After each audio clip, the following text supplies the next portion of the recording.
पाकिस्तान ने ऑपरेशन जो शुरू किया था गज़वुल हक़ के नाम से, वो अभी भी जारी है। अफगानिस्तान जो है वो अफगानिस्तान के लोगों के लिए, अफगानिस्तान में रहने वाले लोगों के लिए जहन्नुम है। अच्छा। और अफगानिस्तान की अंदर दहशतगर्द जो तंजीमें हैं जिनको हमारी हुकूमत सपोर्ट करती है, उनके लिए जन्नत है। हमने कहा जी अगर काबुल सेफ नहीं है तो इस्लामाबाद भी सेफ नहीं। तो वो दो जहाज है जो टेक ऑफ करके ये डूम्सडे मरकरी जो हैं ये मिडल ईस्ट की तरफ आ गए हैं। अस्सलाम वालेकुम जी, मैं हूं हसनैन चौधरी और हमारे साथ मौजूद है ब्रिगेडियर रिटायर्ड सैयद गज़नफ़र अली साहब। सर बहुत शुक्रिया टाइम देने का। सर पाकिस्तान अफगानिस्तान के हवाले से जो एक जंग का माहौल है और पाकिस्तान ने भरपूर अंदाज में जवाब भी दिया और अभी रिसेंट भी कुछ अटैक्स हुए और पाकिस्तान ने भी उनकी जो चौकियां थी मेरा ख्याल 200 से ज्यादा है उन पे भी उन्होंने जो है वो जवाब दिए। तो दूसरी तरफ देखा जाए तो अफगानिस्तान के हवाले से अब इंटरनेशनली भी बहुत ज्यादा जो है वो आवाजें उठना शुरू हो गई हैं। अमेरिकन पाबंदियां लगने के हवाले से भी कुछ खबरें आ रही हैं। इसी तरह जो यूएई है उधर से भी कुछ उनके ऊपर जो है वो प्रेशर है। तो मतलब इतनी चीजें हो रही हैं लेकिन उसके बावजूद अभी अफगानिस्तान जो है वो टस से मस नहीं हो रहा। लेकिन दूसरी तरफ देखें तो वो मुल्ला ने भी जो है वो एक्सेप्ट कर लिया है दहशतगर्दी के हवाले से और वो थ्रेटन भी किया है पाकिस्तान को अपनी इंटरव्यू के दौरान। तो ये सारी चीजें भी और दूसरी तरफ पाकिस्तान नेवी ने भी एक अपना जो है वो ऑपरेशन शुरू किया है और उसमें भी चीजें जो है वो काफी ज्यादा हो रही हैं। तो पहले तो अफगानिस्तान के हवाले से बताइएगा कि जो इंटरनेशनल पाबंदियां लगने जा रही हैं वो क्या हैं और जो उन्होंने इंटरव्यू दिया इंटरव्यू के हवाले से क्या आपके पास? बहुत बहुत शुक्रिया हसनैन। तीन टॉपिक बड़े इंपॉर्टेंट जैसे आपने उठाया, पाकिस्तान, अफगानिस्तान, फिर नेवी और उसके बाद ईरान ईरान इसराइल की जंग हो रही है, उसका क्या लेटेस्ट पोजीशन है, बिकॉज आजकल ये चीज़ें करंट चल रही हैं। तो पहली बात ये है कि पाकिस्तान जो इस वक्त जो कंडीशन है, पाकिस्तान ने ऑपरेशन जो शुरू किया था गज़वुल हक़ के नाम से, वो अभी भी जारी है। लेकिन अभी क्योंकि पाकिस्तान ने ऐसे तमाम जगहों को हिट किया है जहाँ से पाकिस्तान के अंदर दहशतगर्दी होती थी, चाहे वो जो दहशतगर्दी के पॉइंट्स थे वो पाकिस्तान ने नलिफाई किए हैं। और उसके बाद अभी और मजीद टारगेट तलाश कर रहे हैं क्योंकि जितनी अफगानिस्तान के अंदर वो थी दहशतगर्द तंजीम, दहशत के वो तंजीमें और दहशतगर्द लीडरशिप और जो लीडर जो वो एक था क्रिमिनल नेक्सस था, वो तो जाके बैठ गया है बामियान में, अंडरग्राउंड हो गया। अब जैसे ही निकलेगा पाकिस्तान फिर उनको हिट करेगा। और दूसरा पाकिस्तान ने क्लैरिटी से कह दिया है कि अगर हमारे ऊपर हमला हुआ तो हम फिर रिस्पॉन्ड करेंगे। अगर कोई भी हमला हुआ तो रिस्पॉन्ड। इंटरनेशनल सिनेरियो भी आपको पता है कि क्या है, किस तरह चीजें चल रही है। और एक बड़ी अहम बात आपको बताऊं, अहमद मसूद ने, जो अहमद शाह मसूद का बेटा है और वो आपको पता पंजशेर के अंदर, उसके जरा स्टेटमेंट सुनिएगा लोगों को भी पता चले।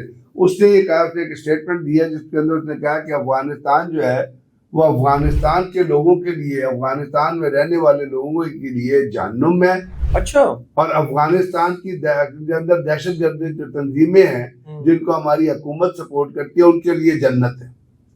ये अफगान अहमद शाह मसूद का बेटा, जी अहमद शाह मसूद का बेटा, जिसको अहमद शाह मसूद, जिसको लाइन ऑफ पंजशेर कहा जाता था, जिसको एक खुद के धमाके में मारा गया था क्योंकि वो तालिबान की और इन तमाम लोगों के खिलाफ था। उसका बेटा भी एक लड़ाई लड़ रहा है नेशनल रेजिस्टेंस फ्रंट के नाम से, जो इन कमीने कुत्तों से छुटकारा हासिल करना चाहते। ये मुनाफिकीन के जो बाप हैं, जो काफरों से और जो कौम लूत से भी बदतर ये कौम लूत की फॉलोअर हैं, जितने इनके बैठे हुए हैं उसके अंदर हुकूमतों में 10-10 साल के बच्चों को लेके फिरते हैं। इसके बारे में उन्होंने कहा कि जो अफगानिस्तान है वो अफगानियों के लिए जहन्नुम है और अफगानिस्तान के अंदर दहशतगर्द तंजीमें क्योंकि उनके ये क्रिमिनल सिंडिकेट सपोर्ट करता है, उनके लिए जन्नत है। अब इसके हिसाब से आप देखिएगा कि क्या हो रहा है। पाकिस्तान ने जैसे ऑपरेशन, कल भी बाजोड़ के अंदर पाकिस्तान फोर्सेस की उनकी जंग झाड़ झड़प हुई है। फिर कुर्रम में भी पाकिस्तान के चेक पोस्ट पे हमला किया तो पाकिस्तान ने रिटेलिएट किया, फिर उसके ऊपर चेक पोस्ट पे कब्जा कर लिया। फिर नॉर्थ वेस्ट में शवाल में जो है वहाँ भी पाकिस्तान और अपना अफगानिस्तान ने अटैक किया था, तो पाकिस्तान ने वो भी पोस्ट वापस भी ली और फिर उनको धकेला भी। तो 32 रिपोर्टेडली एक 32 किलोमीटर का एक बफर जोन है जो बॉर्डर के साथ बनता जा रहा है। पाकिस्तान ने उसके ऊपर अभी 248 चेक पोस्टें जो है वो डिस्ट्रॉय की हैं और 42 पोस्ट कैप्चर करके वो पाकिस्तान का झंडा लगा दिया। अब ये और उसके साथ साथ आप देखिए ना, हम किस बात पे बहस करते थे। पाकिस्तान का 2 लाइनर था कि आपकी सरजमीन इस्तेमाल नहीं होगी और दूसरा आप दहशतगर्द तंजीमों को सपोर्ट नहीं करेंगे। اب اس کے اوپر دنیا نے کہا, ہم نے بہت ساری جگہ پہ کوٹ کیا ہے, Moscow dialogue, UN security council, Afghanistan کی رپورٹ, اپنا رشیا کی رپورٹ, امریکہ کی رپورٹ, ایران کی رپورٹ, جہاں پہ ان سب نے کہا کہ 33 دہشت گرد تنظیمیں. اب ان تمام جو افغانستان کے اندر کام, اس تمام چیزوں کو افغانستان کا جو فارن منسٹر ہے وہ اپنا یعقوب عمری, اس نے تسلیم کر لیا. تو اس نے ایک انٹرویو دیا, اور اس انٹرویو کے اندر اس نے کہا کہ جی ہاں ہمارے گھر دہشت تنظیمیں ہیں, یعنی یہ فتنہ الخوارج اور فتنہ ہندوستان ہے, لیکن یہ تو افغانستان کے اندر مہاجر ہیں. اچھا جی ہاں, اور ہم تو مہاجروں کو سپورٹ کرتے ہیں. اور انہوں نے کہا جی کہ ہم تو ان کو دہشت گرد تنظیمیں نہیں مانتے, کیونکہ یہ ہمارے دہشت گرد تو نہیں ہے. مطلب یہ کہ پاکستان کے اندر دہشت گردی کر رہے ہیں, لوگوں کو مار رہے ہیں, تو یہ پاکستان کے دہشت گرد ہمارے, یعنی جب آپ جو بھی بندہ کہیں جا کے کسی کو مارے گا, کسی انسان کی جان لے گا, کہیں خود کا دھماکہ کرے گا, کہیں ایکسپلوسیو کا دھماکہ کرے گا, کسی بھی طریقے سے کرے گا, اور آپ اگر اس کو as a individual, as a state, یہ قوم لوط کے لوگ جو پروٹیکٹ کریں گے تو وہ دہشت گرد ہی ہوں گے نا. تو اس کی عقل کا لیول دیکھیں کتوں کی, کہ وہ کہتا ہے کہ وہ تو دہشت گرد نہیں ہے. سارا اس نے کہا جی اگر کابل سیف نہیں ہے تو اسلام آباد بھی سیف نہیں. تو بھائی کابل کے اوپر تو کوئی 236 اٹیک ہو چکے ہیں. کابل کے اوپر تو پاکستان نے اس کے نزدیک ننگر ہار کے اوپر جو ہے جتنا وہ بیس تھا جہاں اپنے ایرانی ڈرون لا کے رکھے ہوئے تھے وہ تباہ کر دیا. اس کے جو آپ نے ٹینک رکھے ہوئے تھے اس کے اوپر پاپ مارا. آپ نے جو ذخیرہ رکھا ہوا تھا ننگر ہار کے اندر $10.6 بلین کے جو ہتھیار, اس کو آپ نے مارا ہے. تو آپ کہتے ہیں کہ دوسرا آپ کہتے ہیں کہ ہمارے پاس خودکش بمبار ہے. اس سے پہلے بھی ان کے اس نے کہا تھا, دنیا کوٹ کر رہی ہے, ایک انٹرنیشنل لیول پہ وہاں پہ انٹرویو چل رہا تھا جہاں پہ کہہ رہا تھا یہ افغانستان نے ایکسیپٹ کر لیا ہے کہ اس کے اندر دہشت گرد ہے. جب وہ یہ کہتا ہے کہ ان کے اندر خودکش بمبار ہے جو پاکستان کے اوپر جا کے حملہ کرے, اور کہتے ہیں یہ ہمارے پاس خودکش بمبار ہے, تو پاکستان نے کسی نے بڑا اچھا جواب دیا. اس نے کہا یار تم ایک روز بھیجے ہوئے 4000 ایک ہی دفعہ بھیجو تو ہم پھر نمٹ لیں گے اس سے, کیا ہو رہا ہے. یہ مطلب اس قسم کے یہ قوم لوط کے جو فالوورز ہیں, یہ اس قسم کی باتیں جو بار بار کر رہے ہیں. ان کے نزدیک جو بچے چھوٹے چھوٹے بیٹھے ہوتے ہیں نا, یہ سمجھتے ہیں بس یہی عیاشیاں ہیں, کیونکہ 9 سال کی لڑکی کو تو انہوں نے عورت ڈکلیئر کیا, اس سے شادی کر کے جو اس کے اوپر ظلم کرتے ہیں وہ انسانی تاریخ کے بدترین مظالم ہے جو یا وہاں عورتوں کے اوپر کر رہے ہیں. اب اس کے ساتھ ساتھ یہیں بات نہیں رکتی. اب مارکو روبیو کا ایک بیان آیا, میں نے مارکو, جیسے میں نے کہا تھا دہشت گردوں کے لیے جنت ہے, اپنا احمد مسعود نے کہا ہے, تو مارکو روبیو نے کہا ہے کہ ہم افغانستان کو بین الاقوامی غیر قانونی حراستی ملک کے طور پہ ڈکلیئر کر رہے ہیں.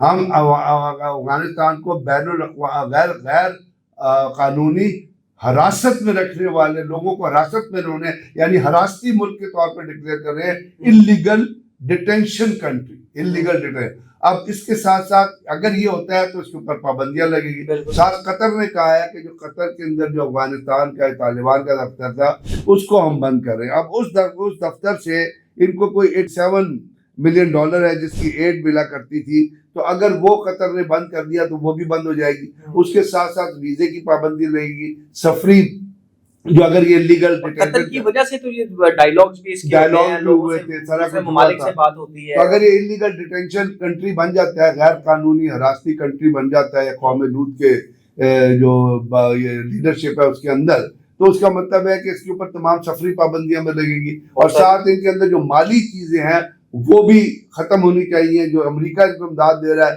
$40 ملین کی, وہ بھی ختم ہوگی. تو یہ اپنے اس کا ایفیکٹ, انہوں نے تو پیسے جمع کر لیے ہیں کیونکہ یہ بھتہ لیتے ہیں اسمگلروں سے یا خود ہیروئن اسمگل کرتے ہیں, لیکن جو عوام ہے ان بیچاروں کا کیا قصور ہے جن تک کوئی چیز پہنچے گی. اس کے ساتھ ساتھ ایک برطانیہ کی اسسمنٹ آئی ہے, اور برطانیہ نے یہ کہا ہے کہ ہم افغانیوں کو ویزے نہیں دیں گے. ساتھ انہوں نے ایک بڑی بات کہی ہے کہ برطانیہ نے ایک لا پاس کیا جس کے ذریعے وہ افغانی طالب علموں کو, جو افغانستان اسٹوڈنٹس ہیں, ان کو ویزے دینے سے جو انہوں نے پابندی لگا دی ہے. تو بات یہ ہے کہ پاکستان جس چیز سے ذکر کر رہا تھا کہ آپ امن اور شانتی میں رہنا چاہتے ہیں تو اب ہم سے بات کیجیے, اور ہم آپ کے لیے اپنا ہر چیز کرنے کے لیے تیار ہیں. صرف پاکستان نے کہا کہ آپ ان کو اپنا جو دہشت گرد تنظیم ہے ان کو ڈس آرم کریں. اب رپورٹڈلی مبینہ طور پہ یہ چیز آ رہی ہے کہ انہوں نے رابطہ کیا بہت سارے ممالک سے, جس میں چائنا بھی ہے, جس میں برطانیہ بھی ہے, جس میں چائنا بھی ہے, اور ان سے انہوں نے کہا کہ یہ ہماری پاکستان سے بات چیت ہوئی. میں نے آپ کا چائنیز جو ریپرزنٹیٹیو تھے وہ جا کے ملے تھے, تو انہوں نے جو پاکستان کو بتایا, یا ملیشیا کے جو से उन्होंने रब्ता किया, तो पाकिस्तान ने उनका ये 1 पॉइंट एजेंडा है कि एक तो वही जो मैं बात इनकी सॉइल इस्तेमाल नहीं होगी और दूसरा इनको तालिबान पर डिसआर्म करना पड़ेगा। तो अब ये जो दहशत गर्दी का कौम लूत ने मरकज क्रिएट किया, इसमें क्या होगा? दूसरी बात ये है कि आपने जैसे जिक्र किया कि पाकिस्तान नेवी ने एक ऑपरेशन शुरू किया, पाकिस्तान नेवी ने, और उसका मकसद ये है कि पाकिस्तान की जो स्लॉक्स हैं, स्लॉक कहते हैं सी लाइन ऑफ कम्युनिकेशन, जिससे पाकिस्तान के अंदर जहाज आ रहते हैं, जिस तरह माल रोड बनाते हैं, जमीन पर रास्ते बनाते हैं, इस तरह सी के अंदर भी डेजिग्नेटेड रास्ते होते हैं जिसके ऊपर बाहर के जहाज और असाइनमेंट लॉजिस्टिक चल के आए। तो वो चूंकि दुनिया की सिचुएशन ऐसी है, इंटरनेशनल सिचुएशन खराब हो रही है, अपना पानियों में भी सिचुएशन खराब हो रही है, आपको पता है बहुत सारे वहाँ पे जो है वो अपना स्टेट ऑफ हार्मस भी बंद है। तो हर किस्म की सबक से प्रोटेक्शन के लिए पाकिस्तान नेवी भी अपने जहाज निकाल के ऑपरेशन शुरू कर रही है, क्योंकि ईरान की और आपको अमेरिका की इजराइल की सिचुएशन तो आपको पता है। अब ईरान के अंदर खमनाई साहब के बेटे थे, जो नए सुप्रीम लीडर मुंतखब हो गए, और खमनाई साहब के बेटे जो उनका बहुत बड़ा कैरियर, एक तो खमनाई साहब के साथ बड़ा रहे, हर जगह वो सफर किया करते थे, बहुत उनकी एजुकेशन है, ईरान इराक जंग उन्होंने जो लड़ी है, फिर वो IRGC के ऊपर भी रहे, पासदार इनकलाब के ऊपर भी रहे, बड़ा लंबा ट्रैक रिकॉर्ड है। अब ये जो सिलेक्शन है बुनियादी तौर पे सब मैं कहना चाहता हूँ, इट्स मैसेज टू ट्रम्प।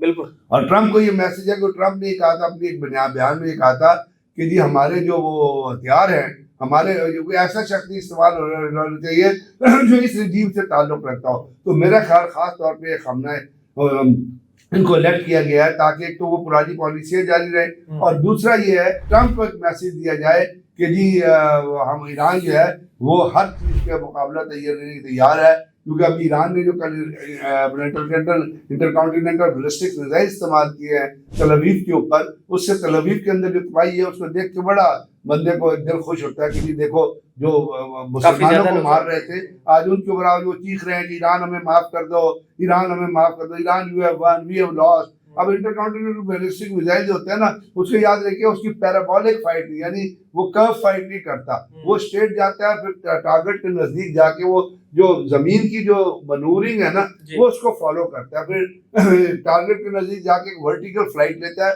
और उसकी स्पीड इतनी तेज होती है कि जो सेंसर्स होते हैं ना, एरो 3 हो गया या एरो 4 हो गया, वो उसको डिटेक्ट नहीं कर सकते, जिसके जरिए कल जाके वहां लगे हैं। और उसके लगने के बाद वो इजरायली चीख रहे हैं कि ईरान हमें माफ कर दो, ईरान हमें। तो जब गजा के ऊपर लोग मार रहे थे और 1,50,000 लोग शहीद किए थे, बच्चों को मारा था, अस्पतालों को मारा था, उस वक्त आपको नहीं ख्याल आ रहा था कि आप नेतन्याहू को कहते कि नेतन्याहू, उस वक्त तो आप हंस रहे थे, उस वक्त तो आप वो बड़ी अपना पार्टियां कर रहे थे कि चलो गजा के अंदर लोग मारे गए। दूसरी बात है, एक बड़ी खतरनाक डेवलपमेंट हो रही है जो मैं आपके सुनने वालों को बताना चाहता हूँ, और उसको आप भी गौर फॉलो कीजिएगा, और हम इसके ऊपर स्पेशल एक प्रोग्राम करेंगे कि ईरान अमेरिका से एक जहाज टेक ऑफ हुआ है, और ये कल की बात है, जो बुनियादी तौर पे क्योंकि अब बार बार ये जिक्र आ रहा है कि न्यूक्लियर वॉर का, कि अगर अमेरिका लूज करता हुआ जैसे लास्ट टाइम था तो वो न्यूक्लियर वॉर कर सकता है, या ईरान के ऊपर कोई न्यूक्लियर अटैक करता है।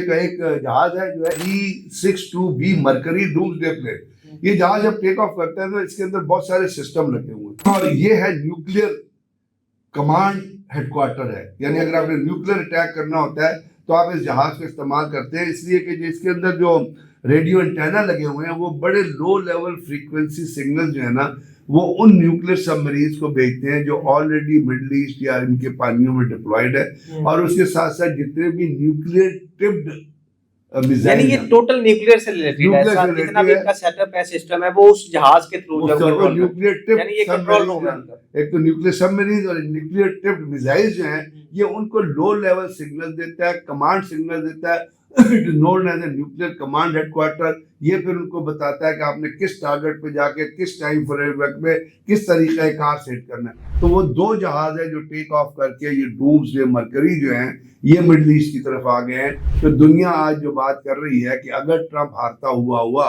तो वो हो सकता है कि एज ए लास्ट रिजॉर्ट जो है वो न्यूक्लियर एसेट इस्तेमाल करे और वो हमला करे ईरान के ऊपर, उसके अंदर हो सकता है जैसे आप कह रहे हैं कि वो उसकी यील्ड को इतना रखे कि वो ईरान के ऊपर हो, लेकिन याद रखिएगा यील्ड आप जितनी भी कम कर लें लेकिन एटमॉस्फेयर को आप कंट्रोल नहीं कर सकते, आप हवा को कंट्रोल नहीं कर सकते, आप उनके जर्रात को कंट्रोल नहीं कर सकते। इससे पहले हमने आप देखा उस ना कि हीट को कितनी लो क्वालिटी पे हिरोशिमा और नागासाकी, वो आज भी देखिए कि कितने सालों के बाद, कितने सारे, तो वो जो ट्रेवल है, और याद रखिएगा कि जो उसमें ईरान हवा के का सराउंडिंग रुख, में सारे ममालिक को हवा नुकसान। का जो रुख है वो नॉर्मली हमारे पाकिस्तान की तरफ। साउथ ईस्ट एशिया के, तो अगर वो हुआ और एकदम ऐसी कोई चीज हुई तो हम भी बहुत सारे एक्सपोजर में आ जाएंगे और बहुत से खतरनाक एक चीज होगी जिससे एनीथिंग कैन बी बर्न, बल्कि the metal can be burn. So ये डूम्सडे प्लेन जो है ये अभी फ्लाई कर रहा है, it is coming toward middle east. तो अगले 2-3 दिनों में क्या होता है, इट्स अ सीरियस सिचुएशन। अल्लाह इस जंग को भी बंद करे, क्योंकि ट्रम्प के पास भी ऑप्शन कम होती जा रही है और ईरान ने अपनी डिटरमिनेशन दे दी है कि हम आखिरी आदमी तक लड़ेंगे और इजराइल को जब तक हम कंप्लीटली तबाह नहीं करते, और इंशाअल्लाह इजराइल तबाह होगा। बिल्कुल सर, थैंक यू।